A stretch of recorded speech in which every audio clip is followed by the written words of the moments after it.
میرا نام ہے مفتی محمد اشرف. مفتی محمد اشرف صاحب کیا کرتے ہیں آپ؟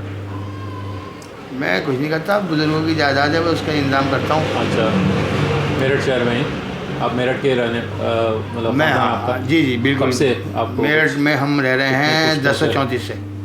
1034. ہاں جی, اوہ اسی مکان میں آپ بیٹھے ہیں. اچھا 1007 سال 8 سال ہو گئے ہمیں یہاں رہتے ہوئے. اچھا, تو آپ کچھ بتائیں اپنے خاندان کے بارے میں, کچھ ان کے بڑے بزرگوں کے بارے میں کچھ بتائیں. 1034 سے آج تک کا بتا دوں گا, اس سے پہلے تو مجھے یاد نہیں ہے. جی.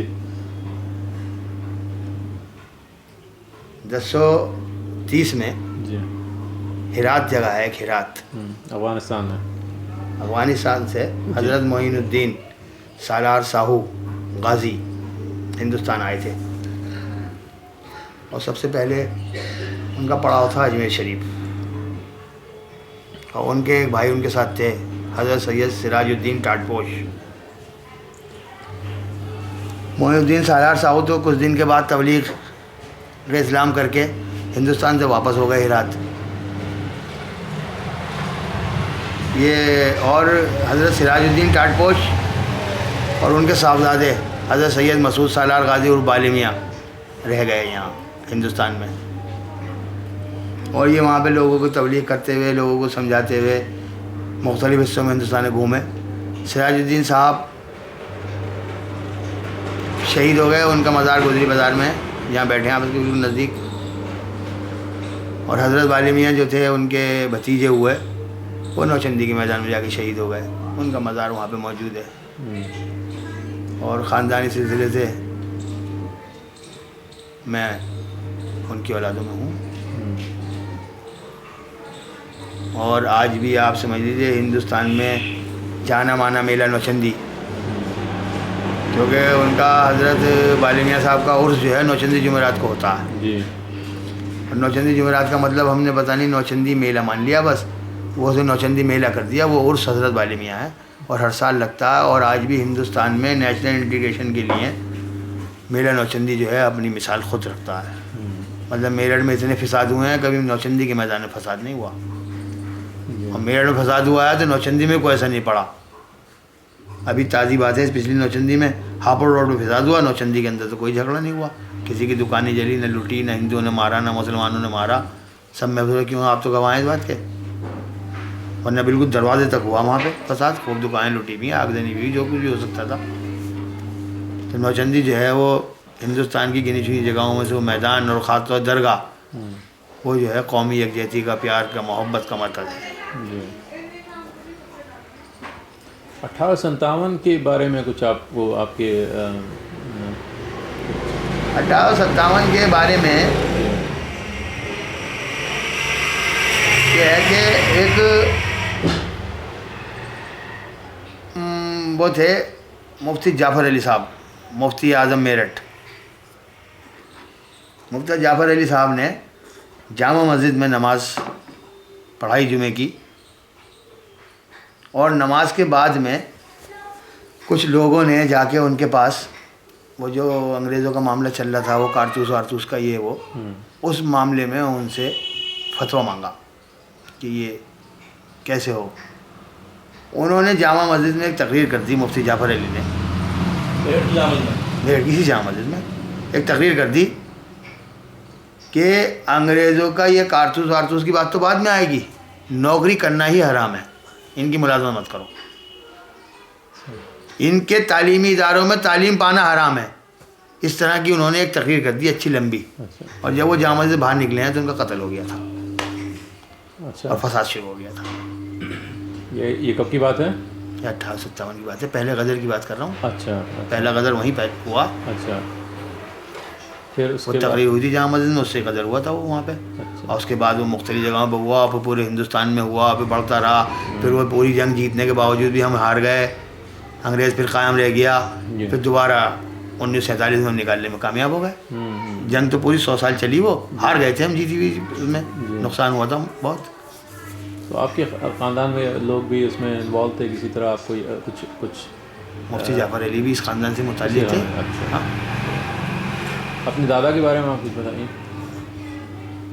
میرے دادا خاندانی سلسلے سے میں نے آپ کو بتا دیا. جی ایک تو ان کا خاندانی سلسلہ ان کی والدہ کی طرف سے یہ حضرت بالی میاں صاحب والا تھا, جی اور والد صاحب کی طرف سے ان کا سلسلہ جو ہے وہ پیران پیر دستگیر سے ان کا تعلق تھا میرے دادا کا, جی بغداد شریف. اچھا اور میرٹھ شہر کے اچھے بڑے زمینداروں میں سے تھے, جہانگیردار تھے. جی ہاشم پورہ جو ہے مفتی محمد ہاشم ہاشم صاحب, انہوں نے ہاشم پورہ بنوایا تھا. تو یہ ہماری ایگریکلچر لینڈ تھی یہ سب. جی جی تو انہوں نے وہاں پہ اس زمانے کے والد صاحب آئیے بڑے جو اس آئیے تشریف رکھیں جو غریب لوگ تھے, تو انہیں زمینیں کرائے پہ دے دیں اپنی. اچھا کسی کو 100 گز کی 300, کسی کو 500 600, کہ اس کے 1 روپیہ مہینہ 2 روپے مہینہ ہم کرایہ لیں گے, بلڈنگ تم بنا لو اپنی. تو کچے پکے چھپر بنا کے لوگ رہتے تھے, اب وہ پکی بلڈنگ بن گئی ہیں. تو سارا پوروا مفتی محمد ہاشم وہ آج تک چلا آ رہا, اور فساد کی وجہ سے تو دنیا میں مشہور ہو گیا, کیونکہ وہاں پہ جنگلہ اتنا ہوا تھا کہ جوان لوگوں کو لے گئے اٹھا کے اور گولی مار دی ان کے. اس کی وجہ سے پوری دنیا میں مشہور ہوا ہاشم پورہ. تو اس کا جو ہے ابھی تک کیس چل رہا ہے, کچھ بہت فیصلہ ہوا, بلکہ پولیس والے جو اس میں انوالو تھے وہ ابھی تک ان کی نوکری بھی پروموشن بھی ہوا. تو آپ اس کو کس نظریے سے دیکھتے ہیں کہ کیا مطلب ہے انصاف کیا ہم تو ہندوستان میں جہاں جہاں فساد ہوئے ہیں, ہم تو ایک ہی نظریے دیکھتے ہیں کہ ہر جگہ اس قدر پیمانے پر, اس بڑے پیمانے پر فرقہ پرستی ہے کہ کوئی حل نکلنے والا نہیں ہے. جو اب سے ہاشم پورے کا ہوا 87 میں یا 82 میں فساد ہوا, یا اس سے پہلے سن 60 سے تو میں دیکھتا چلا رہا ہوں فساد ہوتے ہوئے, صرف ہمیں ہی نقصان ہوتا. اب کچھ اس میں ہو سکتا ہے کہیں ہماری بھی غلطی رہتی ہو, بہرحال نقصان ہمیں ہوتا ہے. آج تک ہم کچھ کر تو سکے نہیں ہیں. انصاف کیوں نہیں ملتا ہے پھر؟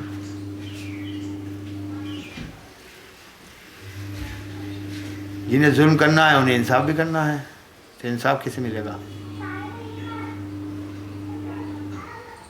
اسے ظلم کرنا ہے, اسے انصاف کرنا ہے نا, تو کیا انصاف ہوگا؟ تو علی گڑھ میں ایک وہ میرے دوست تھے, انہوں نے ایک شعر لکھا تھا, انڈا مچھلی چھو کر جن کو پاپ لگے, انڈا مچھلی چھو کر جن کو پاپ لگے, ان کا پورا ہاتھ لہو میں ڈوبا ہے. تو انہیں انڈا مچھلی چھونے سے تو تکلیف ہوتی ہے, اور مسلمانوں کو قتل کرتے ہوئے تکلیف نہیں ہوتی.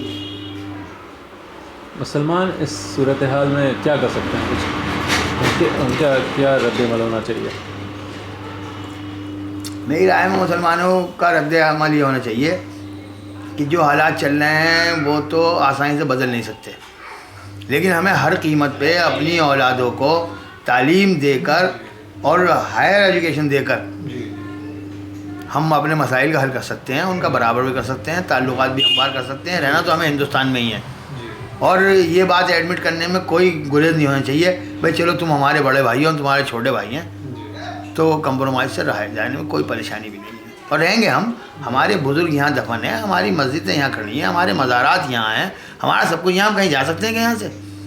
اس وقت ایک بٹوارہ ہو گیا, جو لوگ چلے گئے. بہرحال ہم تو یہاں پیدا ہوئے ہیں, ہمیں تو یہیں رہنا, ہر قیمت میں مریں گے پٹیں گے یا جس حال میں بھی رہیں گے, بہرحال رہیں گے ہم یہیں, ہم جانے والے کہیں نہیں ہیں. آپ نے تعلیم کا ذکر کیا. مسلمان آپ کو پتہ ہے دہشت گردی کے نام پہ پڑھے لکھے نوجوانوں کو اچھی نوکری کر رہے تھے, ان لوگوں کو پکڑا گیا, تنگ کیا گیا.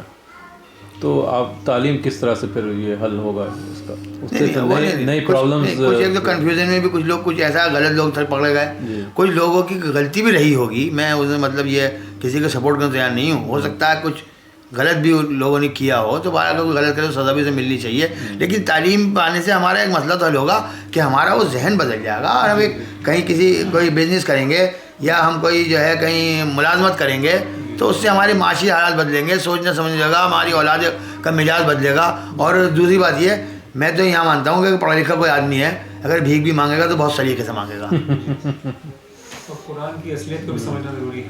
ہاں, تو وہ تعلیم, اس کا بھی قرآن بھی تو وہی سمجھے گا نا جو تعلیم ہوگی. قرآن محبت بتاتا ہے, ہاں, اور مسلمان سمجھتے ہیں کہ ہم کو جھگڑا کرنا ہے.